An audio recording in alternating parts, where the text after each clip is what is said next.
up, everybody? It's your boy, the Kryptonian Saiyan here, bringing you a review for One Piece Chapter 648. And I gotta tell you real quick, right? So, Luffy's knocked out. He's getting this blood from Jinbe. And I'm like, okay, this is pretty cool. Jinbe's like, hey, pirates don't follow the law, yo. You mean to tell me I gotta follow some law? Fuck that. I do what I do, right? And I thought that was cool. I thought that was really awesome to see someone from the past generation breaking down the barriers. It was a nice way to, transition towards the end of the chapter. But when this dude Luffy comes to, I'm getting geeked. I'm getting so geeked. If you can't tell, I'm getting geeked, right? So Luffy's looking, he opens up a little bit. He's like, hey, Jinbe, you gotta join my crew. It's like, I swear to God, man, this dude Luffy does not stop recruiting. It's so awesome. Can you imagine what the world government's gonna do? Right? Can you imagine if Jinbe joins the crew, a former warlord is on the Straw Hat Pirates now? That's gonna be so fucking awesome. Like, Boa Hancock might as well already join. Like, obviously for political reasons she can't really do it because she got to protect her island. But I mean, when you think about it, Luffy, when it comes to recruiting, like, Hancock would have been there. He potentially has Jinbe due to the whole thing with Ace and the parallel with Whitebeard. But also, speaking of parallels, I thought this was pretty interesting. I'm sticking by this. Some kind of way, Luffy is related to Roger. And the reason I'm saying that is, like, I'm gonna go back to what, excuse me, I'm gonna go back to what I said earlier. When, I don't want to say, shit, maybe back when Rayleigh first started training Luffy. I forgot when I said it. I know it's before the time skip. I said if you just look at it, like, Luffy and his father and his grandfather, you can get an idea for how Luffy's gonna age, because his father's pretty burly, Garp is pretty burly. Luffy, Luffy is a bit on the slender side, but when we get that flashback with Rayleigh and he saw Roger and Roger was recruiting him, Roger had a similar frame to Luffy, and as we all know, Roger ended up being a pretty big boy himself as he got older. And again, you look at Garp and Dragon, that's the path that Luffy's going to take. Like, it's one of the things about genetics, you can usually look at somebody's parents and tell about how they're going to go. The only wild card is we don't know who the mama is, right? So, that being said, you got this moment where the Neptunians are looking at Shirahoshi, and then they're looking at Luffy and saying, I could have sworn that human knew what we were talking about. And they say it's impossible. One of them remembers, he says, well, no, that might actually be the case, because don't you remember there was that one human that was able to understand us, and they all have this flashback, and they think back to Roger, and Roger's like, hey, Rayleigh, did you hear that? Rayleigh's like, what are you talking about? Somebody's talking down there, dumbass. Rayleigh's like, what are you talking about? I don't hear anything. That's when Roger just calls out and says, hey, who's talking down there? Like, that's a total Luffy thing. And that's why I'm looking at it, I'm like, they gotta be related. They gotta be related in some kind of way. Because with Oda, the small stuff, it comes back up in some kind of way. And when you just look at mannerisms, character mannerisms, that's a small detail that you get when you write. And in particular with manga, when you draw, that's something small. So, I mean, I thought that was pretty interesting. Just kind of throw that in there. Now, just to continue backtracking all the way back up, right? All the way back up. I do think that it's a pretty interesting choice to have Shirahoshi be in conversation with these Neptunians. I thought that was pretty interesting, because what we're getting is Oda is continuing to kind of build up. He's continuing to build up this whole thing. The Shirahoshi, later on down the line, she's going to be something pretty big. And the reason why is Neptune refers to it once he realizes that Shirahoshi is speaking to the Neptunians. He says, so this is the power that's going to one day destroy the world. And according to the prophecy, there was going to be somebody who was going to kind of guide her along. We know that's Luffy. And it's just interesting the fact that every kingdom Luffy's gone to, he's had some type of interaction with one of these leaders. And what if, and again, I've kind of said this a few times, but, what if we get this moment where Luffy has Shirahoshi and Shirahoshi has this power master, right? Nico Robbins and his crew has the connections with the has the connections with the Revolutionary Army because she was with Dragon for a while, and because of her island, because they're archaeologists and everything, because she's studying the poneglyphs. What if Nico Robin ends up? Oh, I'm gonna end up eating my words because I talk a lot of shit about Nico Robin. What if Nico Robin ends up piecing together all the information from the poneglyphs and figures out what happened during that void period, about the war and everything that happened beforehand? And because again, history, that's just how shit goes. You know, whoever wins, they write the story. That's how it's gone. And when you look at this, the world government's trying to suppress this. They went as far as a buster call on her island. So what if what you end up having is Luffy has all of the influential people, right, in these islands that he's gone to, and then there's Shirahoshi with this power that can destroy the world, and Nico Robin who has this knowledge, and Luffy ends up challenging the world government.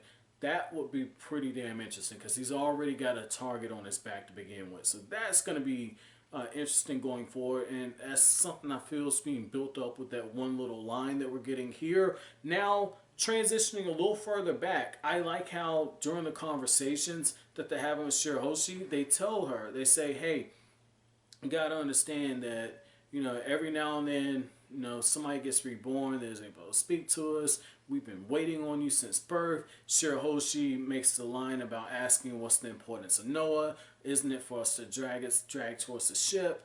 And that's when we discover during the midst of their conversation that Luffy is just bleeding out so badly that he needs a blood transfusion. He has to get type F blood, and everyone's just freaking out. They're saying, we can't give blood to a human. My blood's type F. My blood's type F. And you just see the people struggling with this, right? You see them struggling with it. Even though the Straw Hats have been exonerated of their crimes because now they know that they didn't kidnap the mermaids, and they know that they didn't kidnap Shirahoshi, that Vanderdecken and Hody Jones, they've been tied up and been told by the royal family they're never going to be getting free again, and the Straw Hats have been exonerated, right?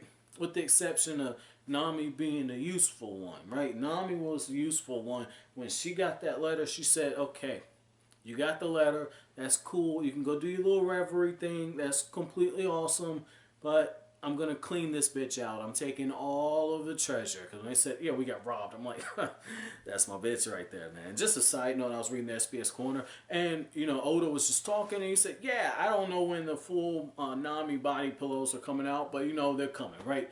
At no point during that did they say anything about Nico Robin. The only ones that was talking about Nico Robin in the chapter was Sanji, when he was saying, baby, come treat me, and Frankie, when Frankie said, the only thing that can cure me is laying in your lap. That's because them dudes is thirsty.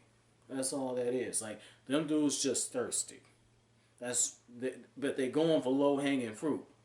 Because they looking at Nico Robin and they're saying, I might got a shot with that one, so let me just shoot my shot with it. You know, see, it ain't like they aiming for like the top of the top. You know, when they doing that, they know they gotta work a little harder. You know, so they just trying to do it. So moving on, right? Oh man, I gotta start a Nico Robin own count, man. But like moving on though, right? Like I like how Jinbe just rolls up the sleeves and he's like, hey. Okay, that's cute what you did there, Chopper, but I'm type F blood. I can save Luffy. Don't even worry about this. Get this blood transfusion going, and everyone in Fishman Island is just they're blown away. And I like how King Neptune, he has this one line that it just speaks volumes, right? It speaks volumes. He talks about how the old laws are a curse all their own. This is interesting because again, it goes back to Queen Orihime. She was trying to bridge that gap between humans and fishmen, and you got the king of the land realizing, maybe this ain't the case. And I'm almost drawing comparisons back to the king from Alabasta. What the fuck is this dude's name? Cobra. Was it Cobra? No, you got Pell, and you got Cobra, and you got somebody else. Pell, I remember Pell, because Pell was the dude that, you know, went kamikaze, should have had himself blown up and didn't and lived because of plot. But, yeah, it's Cobra. Cobra's the king of Alabasta. So, Luffy changed the perception of Cobra because, again, you have the crocodile and Luffy's a pirate. And then you got Luffy traveling with Vivi. It's the same shit here. Like, he's done something with Neptune. He's made an alliance with them. Where that goes in the future, no fucking idea. But overall, this is a really good chapter. I like the way that you just have this flashback montage where you see the three Neptunian brothers. They're in deep reflection. And I like how you see Queen Otohime in one panel faded out. And then you see you see Tiger, and you see Arlong. You just see the hatred. And you see them on either sides. And I feel like and having them split down the middle like that, I feel like that's kind of Oda saying, in a way, those brothers are still split. You know there's some hatred in their heart for the fact that, look at how their mom died, but look at their mom's message.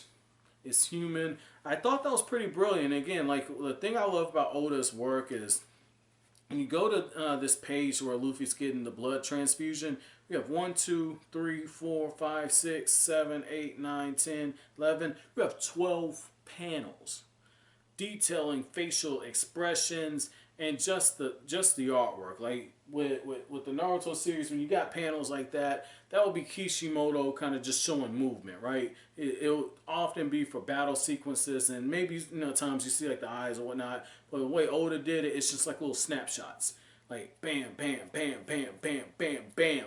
Like it's like one collage or a bunch of small pictures that lead into a bigger thing. But you gotta read the whole chapter over to understand the importance of all the panels you got on that one page. So I thought that was pretty interesting. So my chapter question to you guys is, if Queen Otohime was alive, how do you think she would have reacted to not only Shirahoshi, but also to Luffy? What do you think her interactions with Luffy would be? But as always, guys, if you like anything I had to say, don't forget to comment, rate, subscribe, share.